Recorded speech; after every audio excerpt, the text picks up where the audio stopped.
During dinner, my mom slipped me a folded note under the table. It said only this: "Pretend you feel sick. Leave now." My stomach dropped.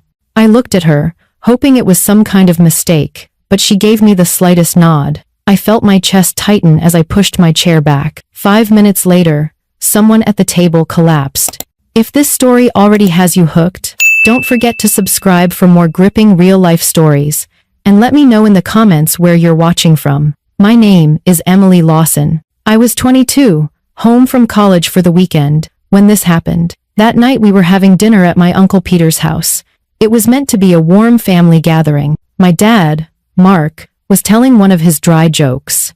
My cousins were laughing too loudly at things that weren't even funny. And my mom, Rebecca, sat across from me, smiling, but her eyes were sharp, scanning the room the way she always did when something felt off. Dinner started like any other. Glasses clinked, plates were passed around, and my uncle kept bragging about the roast. At the far end of the table sat Cynthia, an old family friend who had recently reconnected with my uncle. She was cheerful, even pushy, constantly insisting everyone try the dish she brought. I noticed how she watched people's reactions closely, as though she cared too much about whether we liked it. I didn't think much of it until my mom leaned forward and asked about my classes, her tone casual, but her eyes locked on mine. She was trying to act normal, but I could sense tension in her voice. Then, without warning, she reached under the table and slipped me a folded piece of paper. I opened it quickly and read the words that made my blood run cold. "Pretend you feel sick. Leave now." I looked up, confused, but she gave me a firm nod. I felt panic rising, but I trusted her. I forced myself to push my chair back slowly, clutching my stomach as if I didn't feel well. Everyone looked at me, but I managed to mutter something about needing fresh air. My mom didn't move. She just kept her steady gaze on me, as if telling me, "Do what I say, don't question it." At that moment, I didn't know if she was saving me from embarrassment or from something much darker.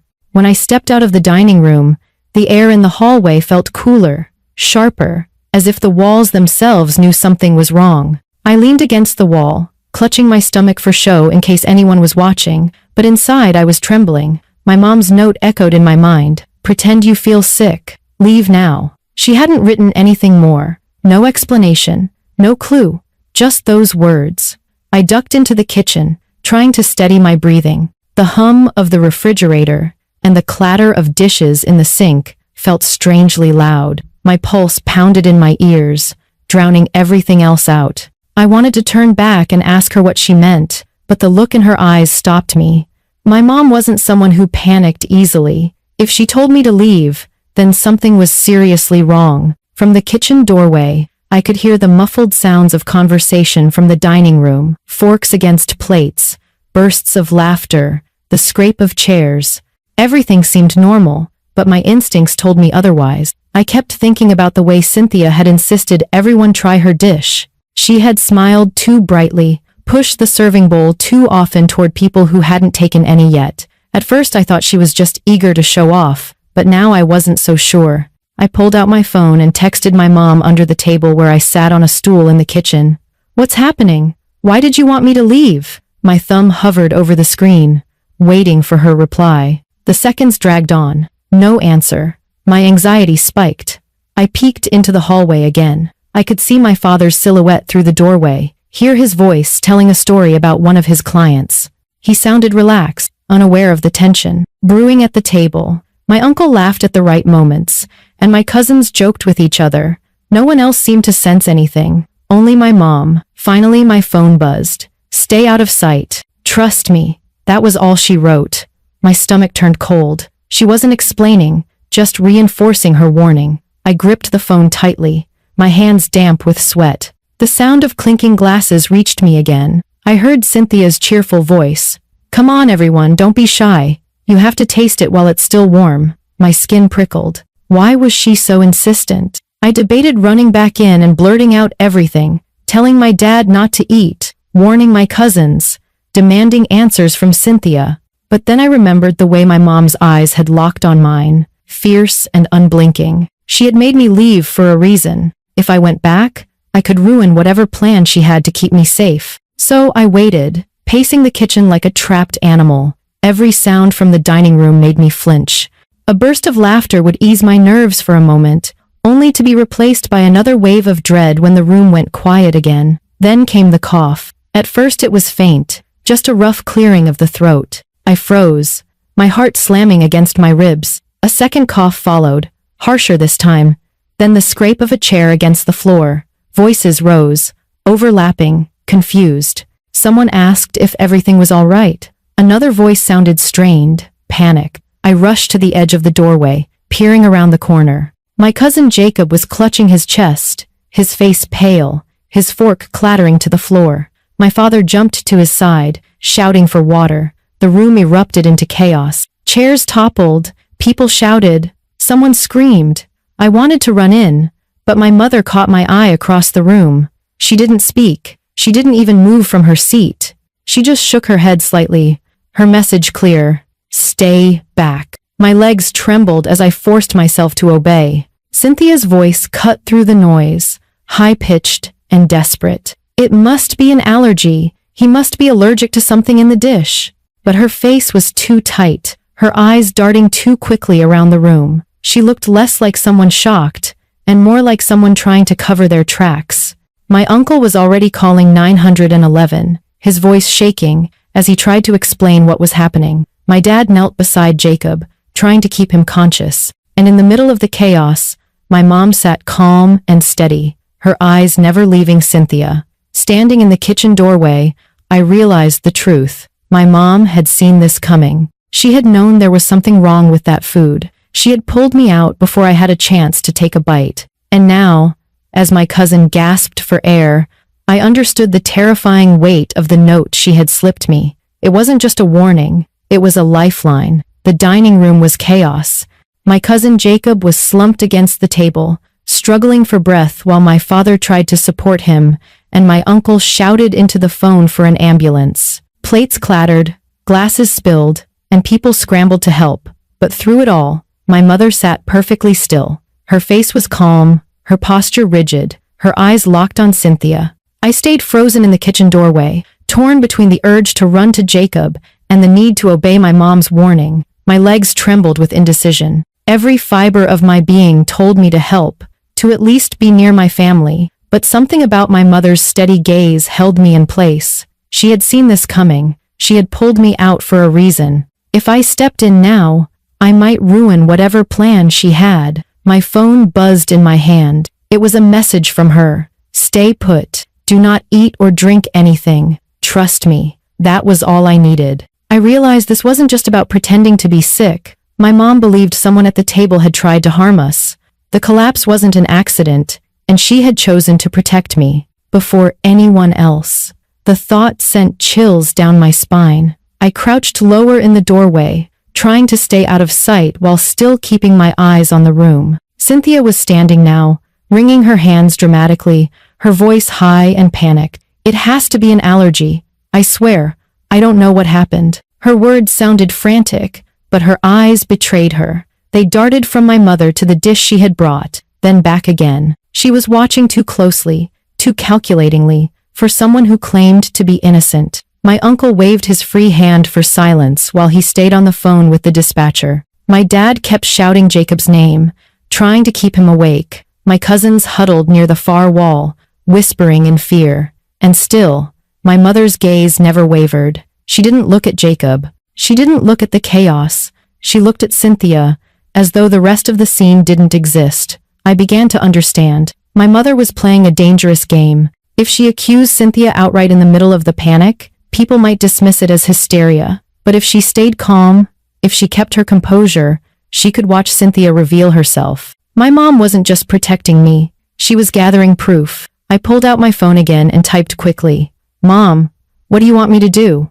Seconds later, her reply came. Stay quiet. Watch everything. You'll see. So I did. I forced myself to stay back, to let the adults handle the emergency.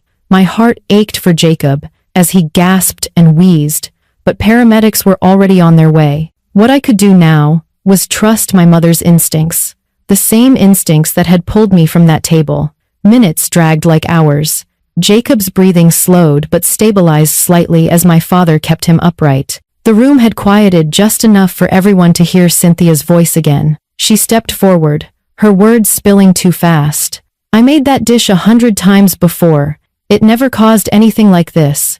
Maybe he has a rare allergy. Maybe it was something else he ate earlier. It's not my fault. Her voice cracked, but it didn't sound like fear for Jacob. It sounded like fear of being blamed. That distinction was clear as day, and I knew my mother saw it too. Finally, she spoke. Her voice was calm, almost cold. "Funny," she said, eyes still locked on Cynthia. "You haven't touched a single bite of your own dish tonight." The room went silent. Every head turned toward Cynthia, whose hands froze mid-gesture. For the first time that night, she lost her composure. Her eyes flicked toward the bowl in the center of the table, then back to my mom. My uncle frowned, confusion written across his face. "What are you talking about, Rebecca? She's been pushing it on everyone," my mom replied evenly. "But not once did she eat any herself. Watch her. She's sweating. She's nervous.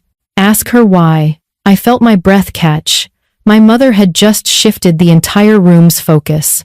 No longer was it just about Jacob collapsing. Now, everyone was staring at Cynthia. Cynthia stammered, her voice faltering. "That's ridiculous.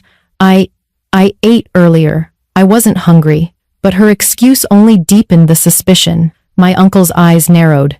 My father, still holding Jacob, glanced sharply at her. Even my cousins seemed to realize what was happening. The mood of the room had changed from panic to suspicion, and my mom had orchestrated it with one perfectly timed sentence. I stayed hidden, my heart pounding, as the weight of the moment settled over the table. I knew then that my mother's warning had been about far more than me pretending to be sick. She had seen danger where no one else had, and now she was pulling the truth into the light. And as Cynthia shifted under the piercing stares of the family, I realized something chilling. This dinner wasn't over yet. The collapse was only the beginning. The room went still after my mother spoke. Her words hung in the air, like smoke, heavy and undeniable. Everyone turned toward Cynthia, who stood frozen near the end of the table. For the first time that evening, the smile she had plastered across her face was gone. Her eyes darted from person to person, as if searching for an escape. I could feel my own pulse hammering in my ears. Jacob was still slumped in his chair, his breathing shallow but steadier now as my father held him upright. My uncle, phone still pressed to his ear, looked torn between finishing the call with the dispatcher and demanding answers from Cynthia. The cousins whispered nervously, watching the scene unfold like an audience to a play they didn't understand. Cynthia finally tried to laugh, a brittle sound that fooled no one. "Rebecca, really? You think I poisoned my own dish? That's insane." Her voice shook with forced confidence. But my mother didn't flinch. She kept her eyes on Cynthia and said, "Then prove me wrong. Take a bite." The room erupted with gasps. My uncle's jaw dropped. My father looked at Cynthia sharply. Even I, standing in the kitchen doorway, felt the weight of those words. It was a challenge that cut through all the excuses. If the dish was safe, there was nothing to fear. Cynthia's face drained of color. She opened her mouth, then closed it again, her hands trembling at her sides. I already told you I'm not hungry. I ate before I came." My mom leaned forward slightly, her voice steady but firm. "You've pushed that dish on everyone tonight. You insisted, over and over, that we all try it. And yet, you've never touched a single spoonful. That doesn't sound like someone who's proud of their cooking. That sounds like someone who knew exactly what was in it." Cynthia's lips pressed into a thin line.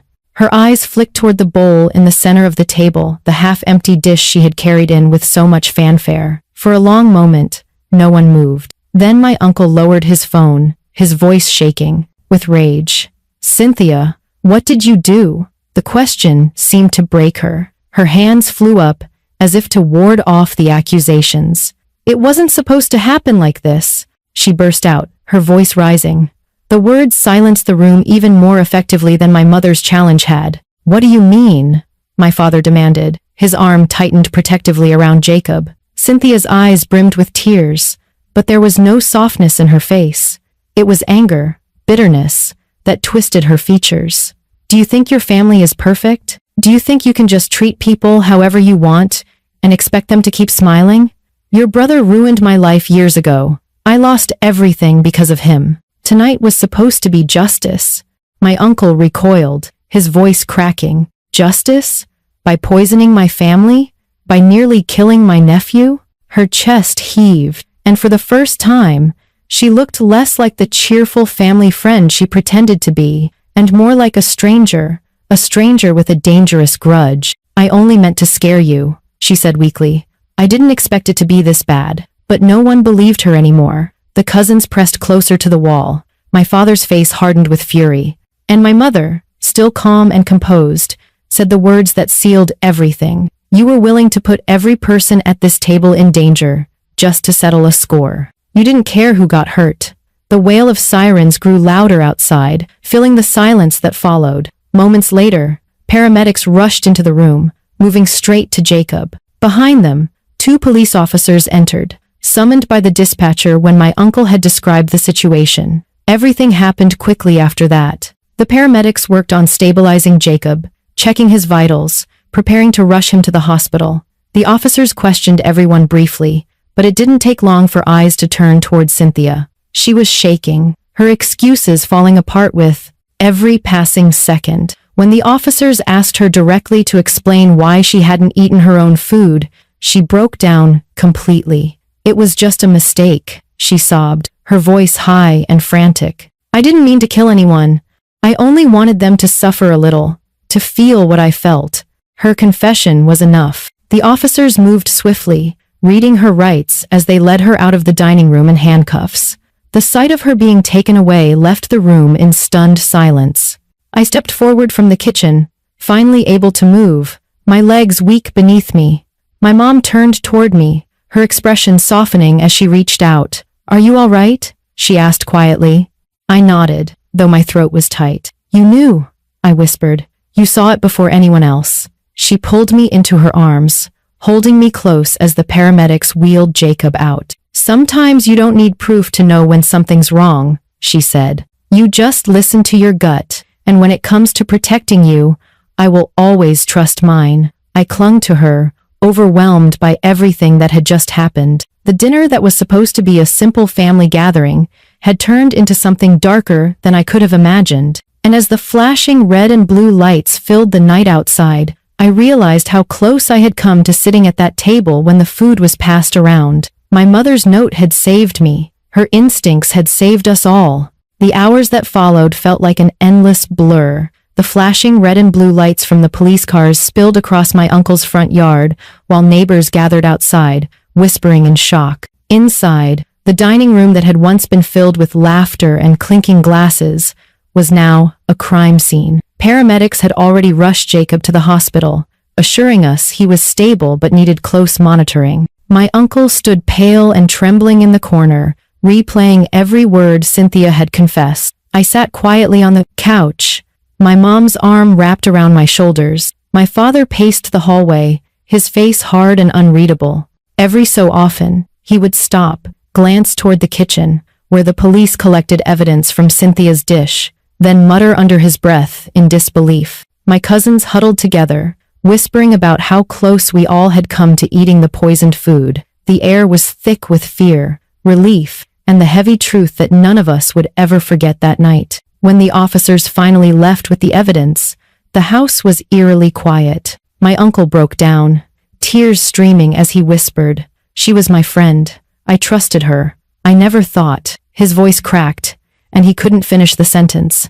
Seeing him like that, so broken, so betrayed, made my chest ache. Cynthia hadn't just targeted our family, she had shattered his sense of safety in his own home. Later that night, when most of the family had gone home and only my parents and I remained, I asked my mom the question that had been burning inside me since she slipped me that note. "How did you know?" My voice was small, almost childlike, but I needed the answer. She looked at me, her eyes tired but steady. "Mothers notice things," she said softly. The way she kept pushing her dish, how she didn't eat any herself, how nervous she was every time someone took a bite. Everyone else thought she was just being enthusiastic, but I knew something was wrong. I couldn't explain it in the moment, I just had to act. Her words sank deep into me.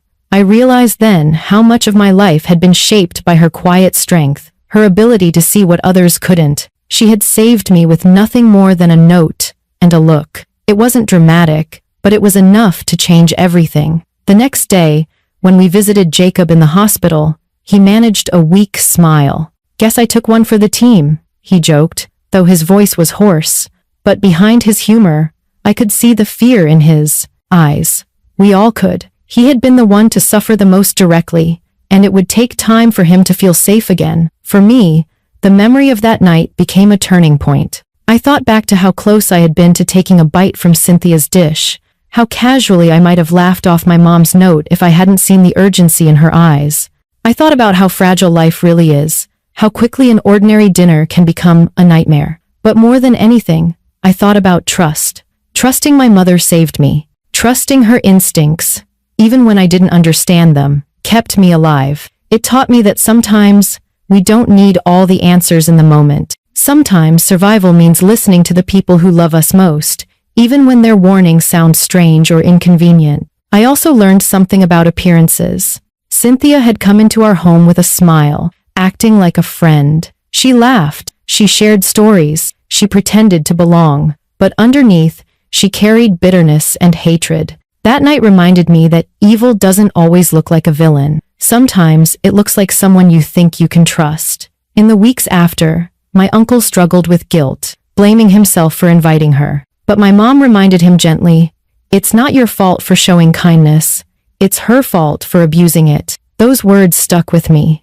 They helped me understand that we can't live our lives in constant suspicion, but we also can't ignore our instincts when something feels wrong. Looking back now, I see that dinner not only as the night my cousin nearly lost his life, but also as the night my mom showed me just how powerful love and intuition can be. She didn't need evidence or proof, she just knew. And because I trusted her, I'm here to tell the story. That night changed the way I see my mom. She isn't just my mother, she is my protector, my guide, and the reason I walked away safe. If she hadn't acted when she did, I might have been the one on the floor. And that's a lesson I'll carry forever. Sometimes the smallest warnings can make the biggest difference. If this story kept you hooked, make sure to subscribe for more gripping real-life stories and comment below where you're watching from. I'd love to hear your thoughts.